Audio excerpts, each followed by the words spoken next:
Notre vie, osons la foi. Vent et pluie abondantes, déluge. Le premier dimanche. Après la tempête des eaux du déluge, l'arc-en-ciel devient pour Noé le signe d'alliance que Dieu concluait avec l'humanité nouvelle. C'est une nouvelle création par l'eau de notre baptême.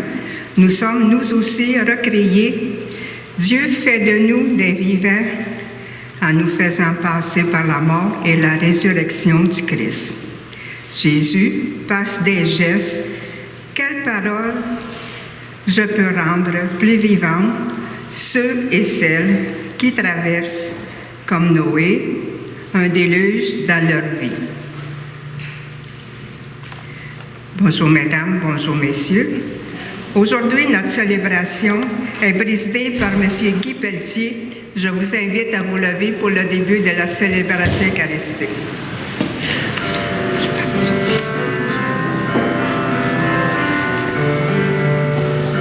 Ensemble. Il y a une étoile pour vous. Il y a une étoile pour chacun de nous. Il y a une étoile pour vous. Il y a une étoile pour chacun de nous.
Et du Saint-Esprit.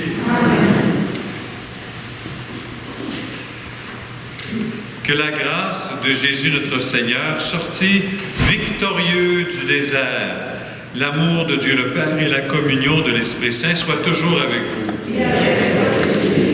Bonjour tout le monde. Bonjour. Ça va bien? Moi aussi, j'ai pas le repas. J'ai des amis qui sont dans le domaine de l'éducation ou qui ont des petits-enfants. Puis chaque fois que je les appelle, je dis « J'ai encore attrapé le rhume! » Avec les enfants, là. Les grands-parents, quand j'appelle les grands-parents, je dis « Puis, t'es rendu à combien de rhume cette année, là, à force de garder les petits-enfants? » Mais c'est pas grave, on est fait fort. On va traverser la tempête. On en a vu d'autres, hein? Puis cette année, pour le carême, on a décidé vraiment de tourner ça autour des tempêtes. Bon, c'est vrai qu'il y a la notion de chemin qu'on fait, tout ça, mais on a pris ça souvent, le thème du chemin. Mais la tempête, nous autres, les Québécois, ça nous connaît. D'autant plus que, après les tempêtes, nous autres, là, au Québec, après les tempêtes, c'est beau. C'est beau. Il y a de la glace partout. Bien, pas sûr. C'est pas le fun quand il y en a sur l'asphalte, là, je suis d'accord. Là.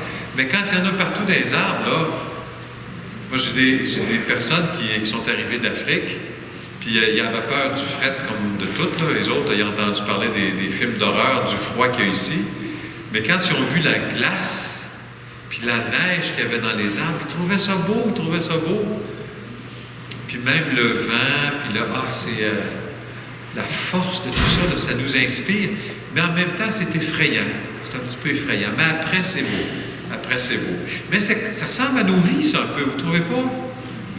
Il y a quelque chose dans nos vies de la tempête, quand elle est traversée, il y a quelque chose qu'on est content, il y a quelque chose de beau parfois de l'autre côté, puis il faut apprendre à regarder ça. Puis c'est ce qu'on va faire à travers tout le carême. à essayer de voir notre carême comme des tempêtes peut-être qu'on a traversées, mais au-delà desquelles il y a quelque chose de beau qui nous attend.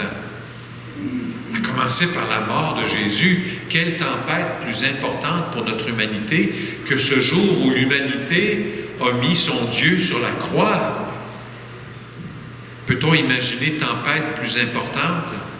Et cette tempête nous a valu la mort et résurrection de notre Sauveur, ce qui veut dire notre salut. Wow! Alors, si vous voulez, on va prendre un instant, commençant cette Eucharistie, pour demander au Seigneur vraiment de nous apprendre à regarder au-delà des tempêtes et d'y voir peut-être que dans ces tempêtes, un peu comme dans le déluge, de l'autre côté du déluge nous attend quelque chose d'extraordinaire. On va lui demander pardon pour toutes les fois où on a été incapable de voir ces belles réalités. Seigneur Jésus, tu es entré dans notre monde pour sauver tous les êtres vivants. Seigneur, prends pitié. Seigneur, prends pitié. Ô Christ, tu as donné ta vie pour le salut du genre humain. Tu nous demandes une réponse d'amour et de loyauté. Ô Christ, prends pitié. Ô Christ, prends pitié. Seigneur, tu as vécu 40 jours dans le désert et tu en es sorti victorieux du mal. Seigneur, prends pitié. Seigneur, prends pitié. Et que Dieu, dont l'alliance est scellée depuis le commencement du monde, nous fasse miséricorde, qu'il nous pardonne nos péchés et nous conduise près de lui dans la vie éternelle. Amen. Unissons notre prière.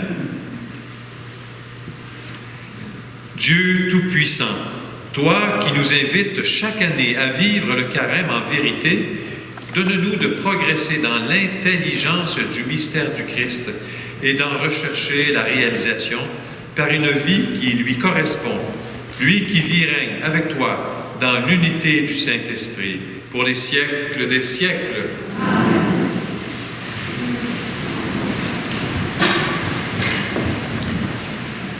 Lecture du livre de la Genèse. Dieu dit à Noé et à ses fils, « Voici que moi, j'établis mon alliance avec vous, avec votre descendance après vous, et avec tous les êtres vivants qui sont avec vous, les oiseaux, le bétail, toutes les bêtes de la terre, tout ce qui est sorti de l'arche. Oui, j'établis mon alliance avec vous. Aucun être de chair ne sera plus détruit par les eaux du déluge. Il n'y aura plus de déluge pour ravager la terre. » Dieu dit encore, « Voici le signe de l'alliance que j'établis entre moi et vous, et avec tous les êtres vivants qui sont avec vous, pour les générations à jamais. Je mets mon arc au milieu des nuages, pour qu'il soit le signe de l'alliance entre moi et la terre. Lorsque je rassemblerai les nuages au-dessus de la terre, et que l'arc apparaîtra au milieu des nuages, je me souviendrai de mon alliance qui est entre moi et vous et tous les êtres vivants. Les eaux ne se changeront plus en déluge pour détruire tout être de chair. » Parole du Seigneur.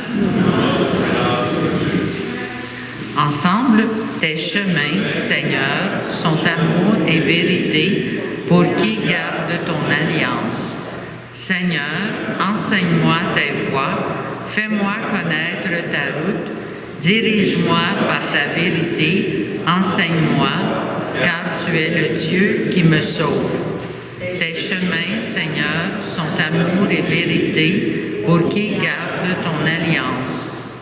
Rappelle-toi, Seigneur, ta tendresse, ton amour qui est de toujours. Dans ton amour, ne m'oublie pas, en raison de ta bonté, Seigneur. Tes chemins, Seigneur, sont amour et vérité pour qui garde ton alliance. Il est droit, il est bon le Seigneur, lui qui montre aux pécheurs le chemin. Sa justice dirige les humbles, il enseigne aux humbles son chemin. Tes chemins, Seigneur, sont amour et vérité pour qui garde ton alliance. Lecture de la première lettre de Saint Pierre apôtre. Bien-aimé, le Christ, lui aussi, a souffert pour les péchés une seule fois, lui, le juste, pour les injustes, afin de vous introduire devant Dieu.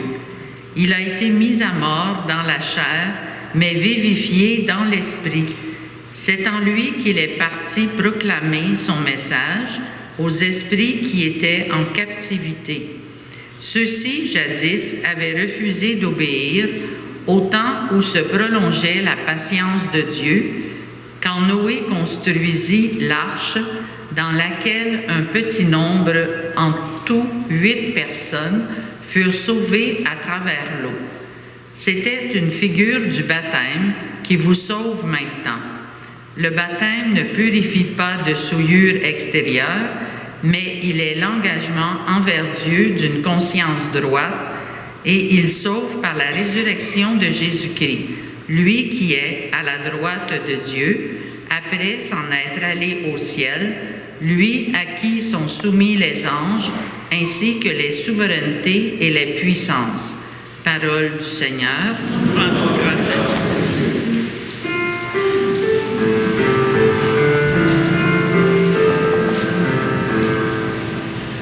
Ta parole, Seigneur, est vérité, et ta loi délivrance. L'homme ne vit pas seulement de pain, mais de toute parole qui sort de la bouche de Dieu. Ta parole, Seigneur, est vérité, et ta loi délivrance.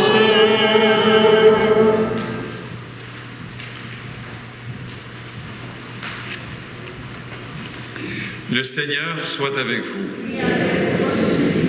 Évangile de Jésus-Christ selon saint Marc. En ce temps-là, Jésus venait d'être baptisé. Aussitôt, l'Esprit le pousse au désert et, dans le désert, il resta 40 jours, tenté par Satan. Il vivait parmi les bêtes sauvages et les anges le servaient. Après l'arrestation de Jean, Jésus partit pour la Galilée proclamer l'Évangile de Dieu. Il disait « Les temps sont accomplis, le règne de Dieu est tout proche, convertissez-vous et croyez à l'Évangile. » Acclamons la parole de Dieu.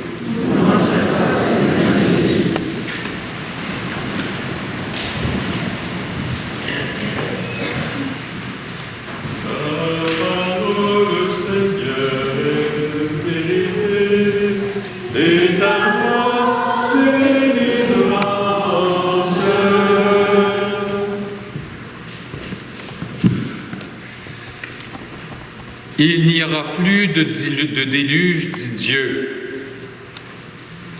Est-ce qu'il y a encore des déluges ou il n'y en a plus? Il y en a encore? Comment ça se fait? Est-ce qu'il nous a menti? On sait que Dieu, il ne va pas nous tromper.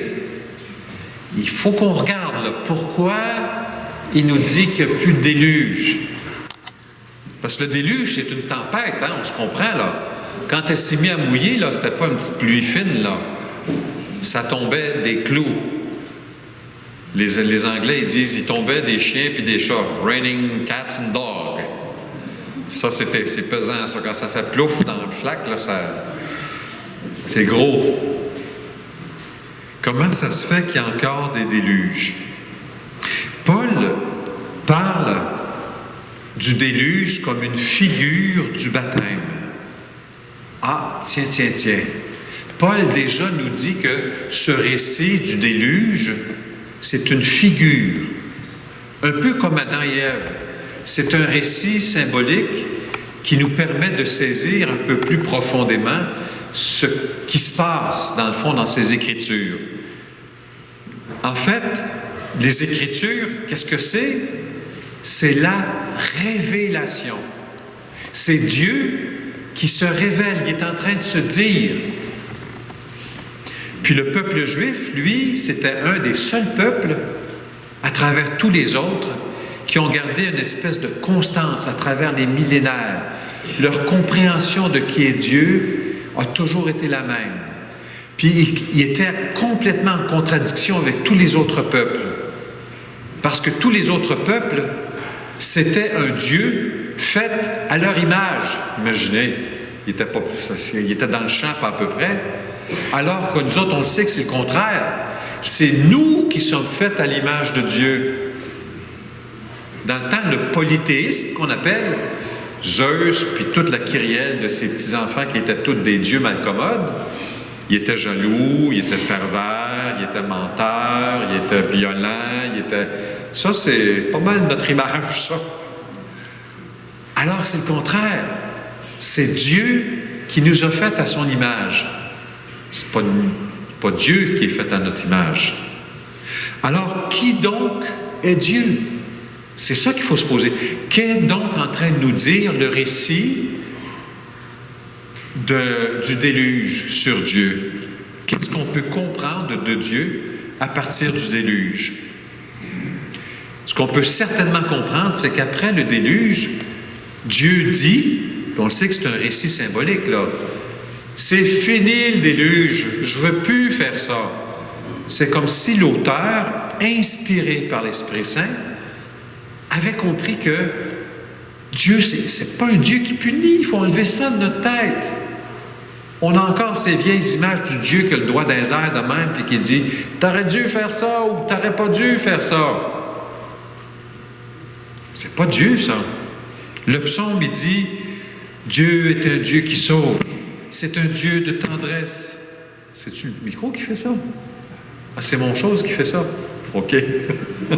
Parlez moins fort.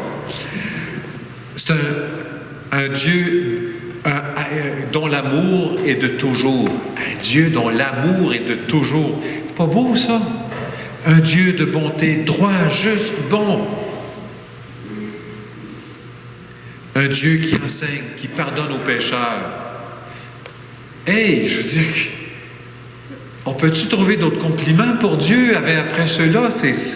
Ça le décrit dans sa grande beauté, comme un Dieu qui est bon, plein de tendresse. Voyons, comment avons-nous pu prêter à Dieu des images aussi mauvaises? Un Dieu qui punit.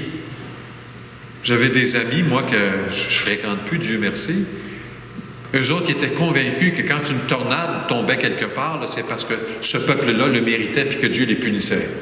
Mais voyons donc, ça n'a pas de bon sens.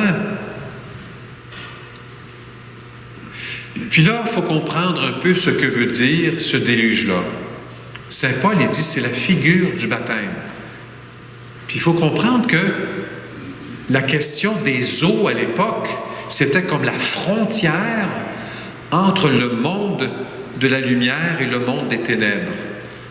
Sous la surface de l'eau, il y avait les monstres marins, l'inconnu, les ténèbres, la mort. Combien de personnes ont-ils vu à l'époque, parce que personne ne savait nager quasiment à l'époque, qui est tombant sous l'eau, il ne voyait plus, c'était fini, il était descendu dans les ténèbres. Alors, vous voyez, le baptême, parce que le baptême, c'est quelque chose qu'on fait volontairement. C'est comme si on se plonge sous l'eau en disant « Je reconnais que je suis pécheur. » Pouf, en dessous de l'eau. Je reconnais que les ténèbres m'assaillent et que je suis souvent, je tombe sous le joug des ténèbres. Puis là, le prêtre, à l'époque, c'était comme par immersion, les baptêmes, il te prenait par le chignon, il t'envoyait. Puis là, il te sortait de l'eau. Puis là, ça voulait dire ça, maintenant, tu es sorti des ténèbres et maintenant, tu appartiens au monde de la lumière. Tu appartiens au Christ. Tu es sauvé. Tu es sauvé des eaux. Tu es sauvé de la mort. C'est ça que ça veut dire. Parce que sous l'eau, c'est la mort. Alors, on voit un peu comment se dessine le baptême. Puis déjà, cette figure-là, elle était dans l'Ancien Testament. C'est pour ça que le psaume nous dit aussi, Dieu, là, qui punit, enlevez ça de votre tête. Même les psaumes disent ça dans l'Ancien Testament. Puis dans le Nouveau Testament, Jésus va passer son temps à nous donner cette image. Rappelez-vous l'enfant prodigue, qui lui est convaincu que le père va le punir, puis il va le battre avec un bâton quand il va revenir. Hey, mon petit, t'es parti avec mon argent, puis t'es allé dépenser ça avec les filles. Attends une minute, m'a corrigé, tu vas voir. Lui, il a ça dans la tête, le fils. Il était dans le champ à 100 000 à l'heure. Hey, l'anneau, les sandales, la tunique, le festin, le veau gras, le gros kit. Ça, c'est une image du Père qu'il faudrait qu'on garde. Hier, j'avais un pizza bible avec des jeunes. On s'est commandé de la pizza, on s'est nourri de la pizza, puis après ça, on s'est nourri de la parole de Dieu. Des jeunes entre 17 et 30 ans à peu près. Puis à un moment donné, on s'est mis à réfléchir à nos tempêtes. Puis il y en a une jeune femme qui dit, elle dit, moi, j'ai l'impression, des fois, quand je traverse des moments difficiles, j'ai l'impression que Dieu n'est pas là. Ah, tiens. Ça nous est jamais arrivé, nous autres, hein? Oui. Puis une madame a dit, monsieur le curé, vous êtes dans le champ, c'est vous qui vous trompez. Ben oui, ça nous est tous arrivé. Quand on a des moments difficiles, même des fois, c'est vrai que quand on voit que quelqu'un est dans la misère, ça nous tente moins un petit peu d'aller le voir. Puis les gens se sentent seuls. Alors que ça serait le contraire. On devrait, nous, aller les voir, leur dire, écoute, je sais que ça ne va pas, là. Je suis là pour t'écouter. Puis des fois, ça peut être long. Ça peut être pénible. Parce qu'on entend de la souffrance. Puis on entend, c'est dur. Mais il faut le faire. C'est notre rôle. Puis quand on fait ça, on est en train de dire à la personne, écoute là, si moi je suis ici pour t'écouter quand ça va pas bien, imagine Dieu. Moi je suis fine là, je suis fin à soir là, mais Dieu est pas mal plus fin que moi. Ça fait qu'arrête de penser qu'il n'est pas là. Il est là, dans nos tempêtes. Et c'est ça le carême, vous savez. C'est l'idée de saisir un peu plus profondément la révélation. Ça veut dire, qu'est-ce qui s'est passé dans l'Ancien Testament? Qu'est-ce qui s'est passé dans le Nouveau Testament? Et comment la mort et la résurrection de Jésus vers laquelle on s'en va, c'est elle qui met un point final à la révélation. Il ne peut plus avoir rien d'autre après la mort et résurrection de Jésus. Jésus le dit, tout est accompli, bang, il meurt. C'est ses dernières paroles. Tout est accompli. Ça veut dire que tout ce qu'on a à savoir pour comprendre qui est Dieu, c'est là. Il est tout là. Dans les Écritures, dans l'Ancien Testament, dans les sacrements de l'Église. Tout est là. Maintenant, pour nous, il faut qu'on comprenne ça. Il faut qu'on l'approfondisse. Parce que moi-même, je vous le dis, là, des fois, comme hier avec les jeunes, là, ils m'ont dit des affaires, les jeunes, j'ai dit, my goodness, où est-ce qu'ils ont fait ça? Je n'avais pas saisi ça de la Bible, moi. Puis ces jeunes-là viennent de me dire quelque chose d'extrêmement nourrissant, extrêmement riche. Mais moi aussi, j'ai des choses à comprendre. Puis eux autres aussi, ils ont le droit de recevoir l'Esprit Saint, puis de le faire passer. Puis vous aussi. Vous aussi. L'Esprit Saint passe par vous et parfois vous êtes le levier par lequel quelqu'un d'autre va comprendre quelque chose du Dieu bon. Particulièrement quand vous pratiquez, quand nous pratiquons la charité, la bienveillance auprès des autres. La bienveillance, ça fait tellement, tellement de bien. Alors, moi, je vous invite aujourd'hui, en sortant de la messe, Où elle est, Lucille? Lucille, on a-tu de l'eau bénite en arrière? Oui, parfait. Moi, je vous invite en sortant tout à l'heure, après la messe, à vous ressigner avec de l'eau bénite pour revivre un peu votre baptême. Parce que le baptême, dit saint Paul, c'est un engagement.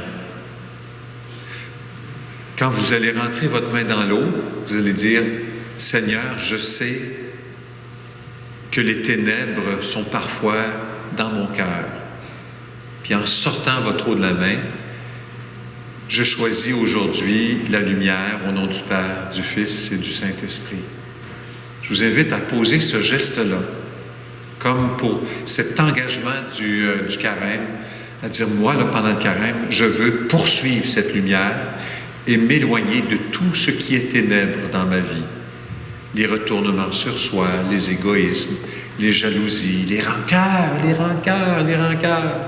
Il y en a tellement parfois. Puis demander au Seigneur de venir mettre la lumière dans notre vie et que cette lumière dans notre vie puisse vraiment rayonner autour de nous. Amen.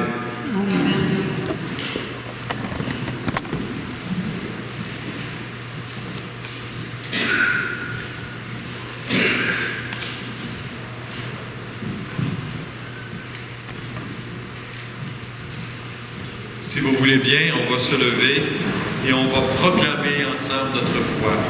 Je crois en Dieu, le Père puissant, Créateur du ciel et de la terre, et en Jésus-Christ, son Fils unique, notre Seigneur, qui a été conçu du Saint-Esprit, est né de la Vierge Marie, a souffert sous Ponce Pilate, a été crucifié, est mort et a été enseveli, est descendu aux enfers, le troisième jour est ressuscité des morts, est monté aux cieux, est assis à la droite de Dieu, le Père Tout-Puissant, d'où il viendra juger les vivants et les morts.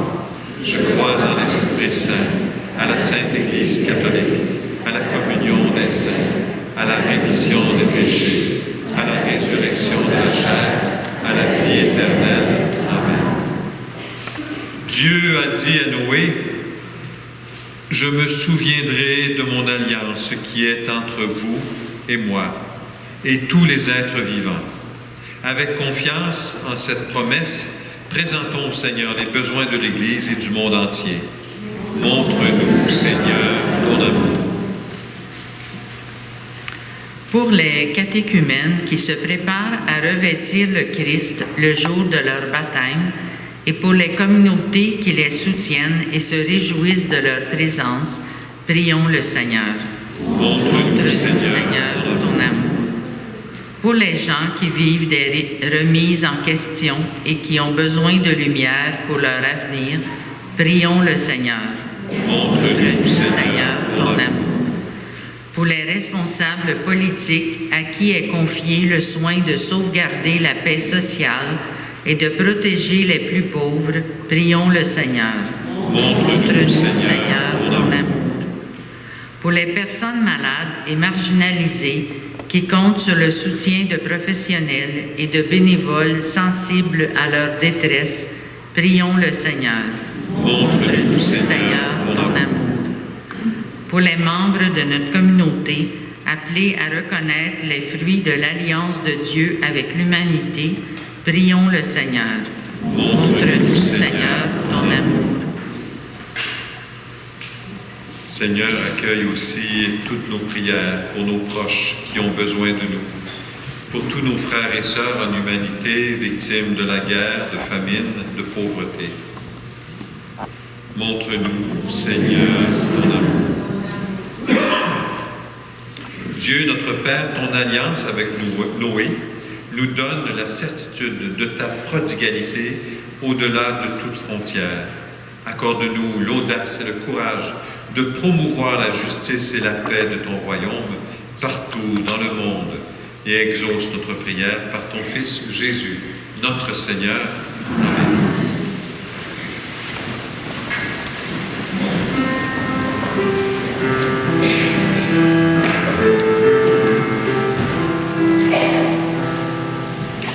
Combien de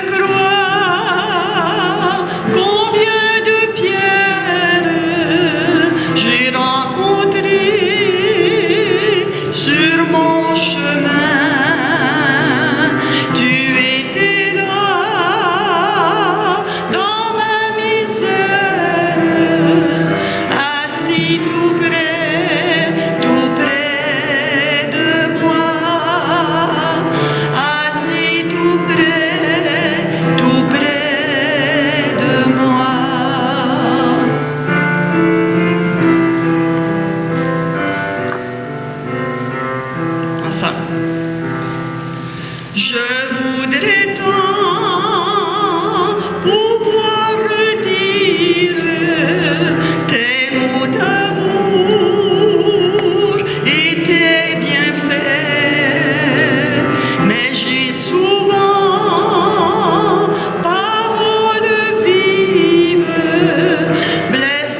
Prions ensemble au moment d'offrir le sacrifice de toute l'Église.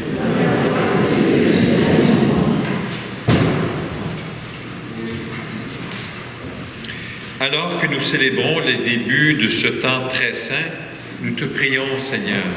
Fais que nos cœurs correspondent vraiment aux offrandes que nous allons présenter par le Christ notre Seigneur. Le Seigneur soit avec vous. Élevons notre cœur. Rendons grâce au Seigneur notre Dieu. Vraiment, il est juste et bon pour ta gloire et notre salut de t'offrir notre action de grâce toujours et en tout lieu, Seigneur, Père très saint, Dieu éternel et tout-puissant, par le Christ notre Seigneur. En jeûnant 40 jours au désert, il consacrait le temps du carême. Lorsqu'il déjouait les pièges du tentateur des origines, il nous apprenait à écarter le ferment du mal. Ainsi pourrons-nous célébrer dignement le mystère pascal et enfin passer à la Pâque éternelle. C'est pourquoi, avec la multitude des anges et des saints et saintes, nous chantons l'hymne de ta gloire et sans fin nous proclamons.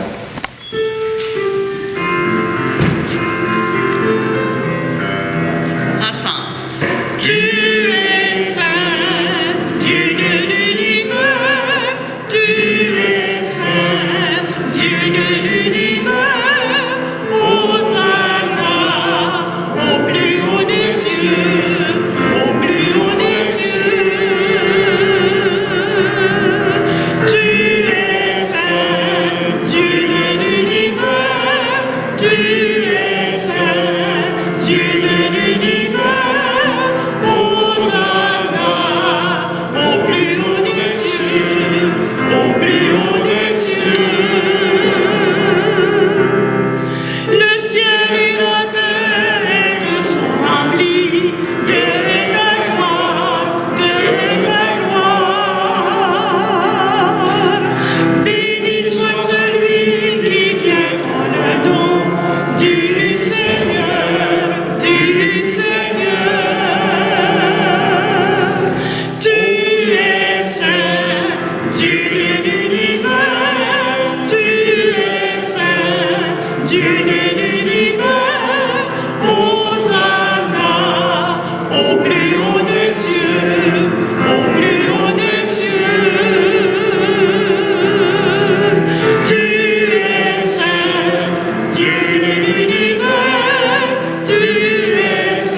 Rassemblés devant toi et dans la communion de toute l'Église, nous célébrons le jour où le Christ est ressuscité d'entre les morts. Par lui que tu as élevé à ta droite, nous te prions. Sanctifie ces offrandes en répandant sur elles ton esprit, qu'elles deviennent pour nous le corps et le sang de Jésus le Christ, notre Seigneur. Au moment d'être livré et d'entrer librement dans sa passion, il prit le pain, il rendit grâce, il le rompit et le donna à ses disciples en disant : « Prenez et mangez-en tous, ceci est mon corps livré pour vous. »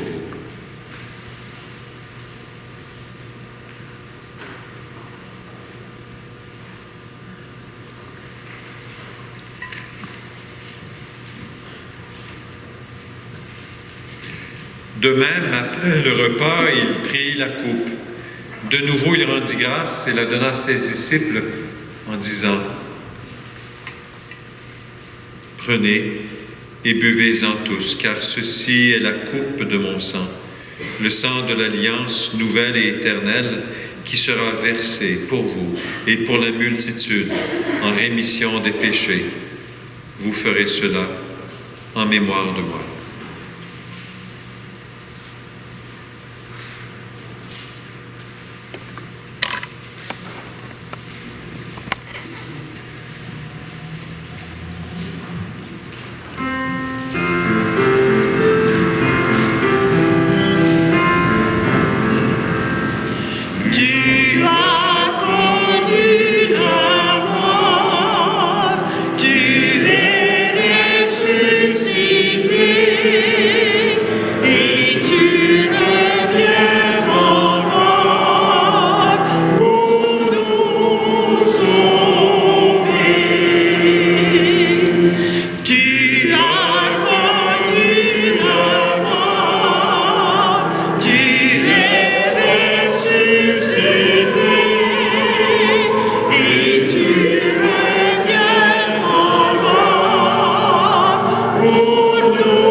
faisant ici mémoire de la mort et de la résurrection de ton Fils, nous t'offrons, Seigneur, le pain de la vie et la coupe du salut.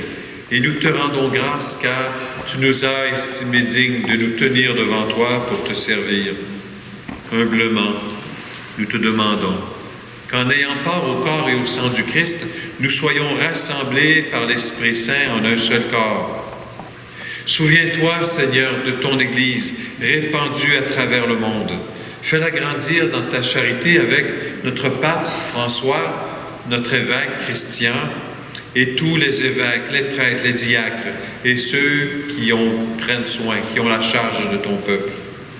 Souviens-toi aussi de nos frères et sœurs qui se sont endormis dans l'espérance de la résurrection, et souviens-toi, dans ta miséricorde, de tous nos défunts. Ce soir, plus particulièrement, Père éternel, nous te confions Marcel Auger Desmarais, Jean-Paul Auger, Jean-Louis Tarte et Pierrette Richer-Lheureux. Accueille-les dans la lumière de ton visage. Sur nous tous, enfin, nous implorons ta bonté. Permets qu'avec la Vierge Marie, la bienheureuse Mère de Dieu, avec Saint Joseph, son époux, les apôtres et tous les saints et saintes qui ont fait ta joie au long des âges, nous ayons part à la vie éternelle et que nous chantions ta louange et ta gloire par ton Fils Jésus le Christ. Par lui, avec lui et en lui, à toi, Dieu le Père Tout-Puissant, dans l'unité du Saint-Esprit, tout honneur et toute gloire pour les siècles des siècles. Amen.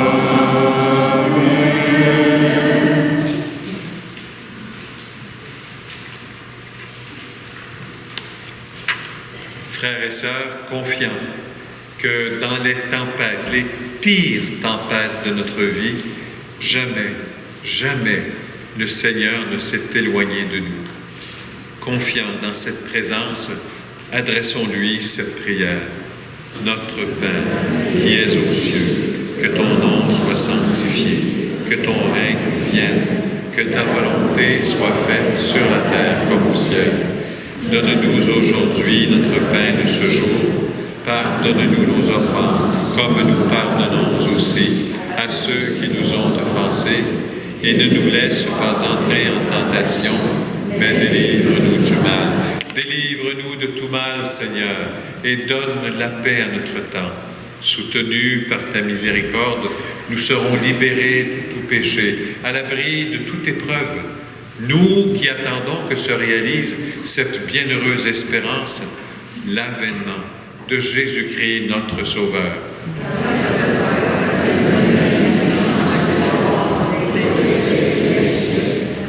Seigneur Jésus-Christ, tu as dit à tes apôtres, je vous laisse la paix, je vous donne la paix.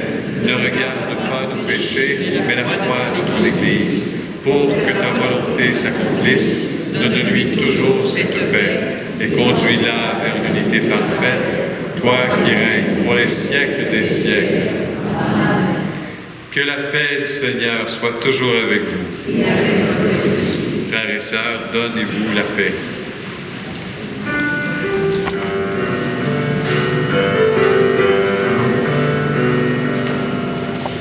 Fais la paix au fond de toi, près de lui ta voix, et la paix autour de toi fleurira. Prends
Voici l'agneau de Dieu. Voici celui qui enlève le péché du monde. Heureuses sommes-nous d'être les invités au repas des noces de l'agneau. Seigneur, je ne suis pas digne de te recevoir, mais dis seulement, je serai.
Jamais je ne t'oublierai.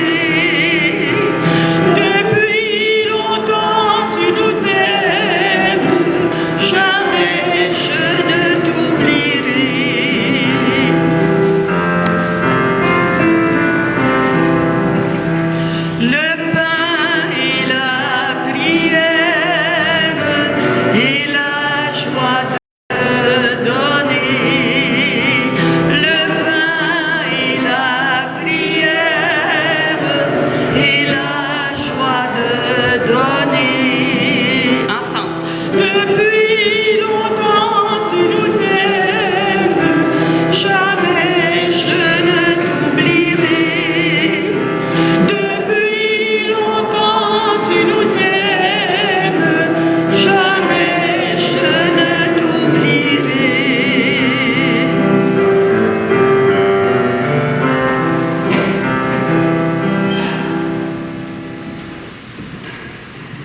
Unissons notre prière.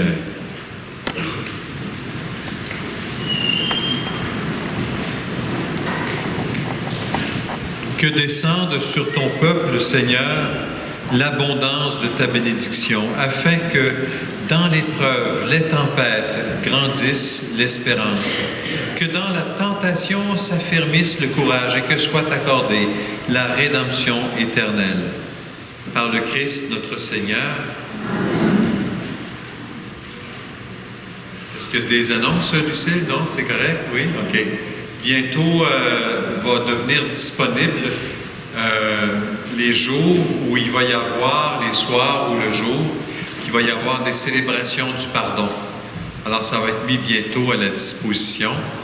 Et puis, on va vous tenir informés dans les prochaines célébrations de tous ces événements-là. Alors, le Seigneur soit avec vous. Et que Dieu Tout-Puissant vous bénisse, le Père, le Fils et le Saint-Esprit. Allez dans la joie et la paix du Christ. Bon dimanche à tout le monde. Bonne semaine.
La chaleur,